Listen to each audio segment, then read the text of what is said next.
কোনোবাই যদি জাতিটোৰ বৰ ঘৰত সোমাই যায় তেতিয়াতো মাত কথা মাতিবই মানুহে। পৰিস্থিতিটো বেয়া হ'ব যদি কোনোবাই অসমীয়া জাতিক নিঃশেষ কৰিবৰ কাৰণে যত্ন কৰে। লখিমপুৰ, যোৰহাট, শিৱসাগৰ এইবিলাক হ'ল জাতিটোৰ বৰ ঘৰ। আৰু জাতিটোৰ বৰ ঘৰত যদি কোনোবাই সোমাই যায় আৰু যদি কোনেও মাত নিদিয়ে এই জাতিটো কোনে উদ্ধাৰ কৰিব? গতিকে আইন হাতত নোলোৱাকৈ মোৰ মতেদি জাতিয়ে সমস্বৰে মাত মাতিব লাগে। আইন হাতত নোলোৱাকৈ জাতিয়ে যিমান পাৰে সিমান আন্দোলন কৰিব লাগে এনেকুৱা ধৰণৰ ঘটনাৰ বিৰুদ্ধে। অসমতো ভাড়াঘৰে সমস্যা। প্ৰথম ভাড়াঘৰত যায়, তাৰপিছত লাহেকৈ গৰুটো কাটি দিয়ে, তাৰপিছত লাহেকৈ মছজিদটো হয়, সত্ৰখন ওলাই গুচি আহে তাৰ পৰা। মোৰ মতেদি পৰিস্থিতিটো বেয়া হ'ব যদি কোনোবাই অসমীয়া জাতিক নিঃশেষ কৰিবৰ কাৰণে যত্ন কৰে।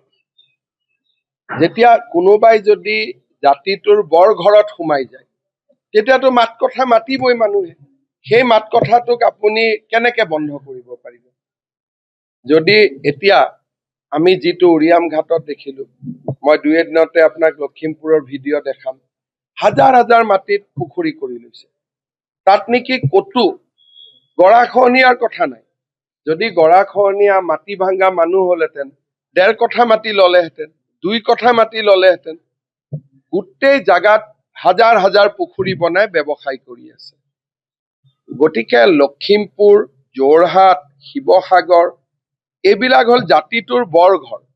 আৰু জাতিটোৰ বৰ ঘৰত যদি কোনোবাই সোমাই যায় আৰু যদি কোনেও মাত নিদিয়ে এই জাতিটো কোনে উদ্ধাৰ কৰিব? গতিকে আইন হাতত নোলোৱাকৈ মোৰ মতেদি জাতিয়ে সমস্বৰে মাত মাতিব লাগে। আৰু ইয়াৰ পিছত আৰু সুযোগ নাহে। খালি আইন হাতত ল'ব নালাগে। আইন হাতত নোলোৱাকৈ জাতিয়ে যিমান পাৰে সিমান আন্দোলন কৰিব লাগে এনেকুৱা ধৰণৰ ঘটনাৰ বিৰুদ্ধে। খালি আইন হাতত ল'ব নালাগে। আইন হাতত লোৱা পুলিচৰ কাম, ন্যায়ালয়ৰ কাম, প্ৰতিবাদ কৰা জাতিৰ কাম। আৰু জাতিয়ে যদি প্ৰতিবাদ নকৰে আইনে কেনেকে শুনিব? গতিকে মইতো কোনো বেয়া ভাবা নাই, খালি নিজে যাব নালাগে। যোৱা কামটো পুলিচৰ। যদি তেওঁলোকে তাতে আছে, ৰাইজে বেয়া পাইছে, দাবী কৰাততো কোনো আপত্তি নাই। উলিয়াই দিব নিদিব এইটো পুলিচৰ কাম। কিন্তু মোৰ ভোক লাগিছে, ভোক লগা বুলি কোৱাত কি আপত্তি আছে?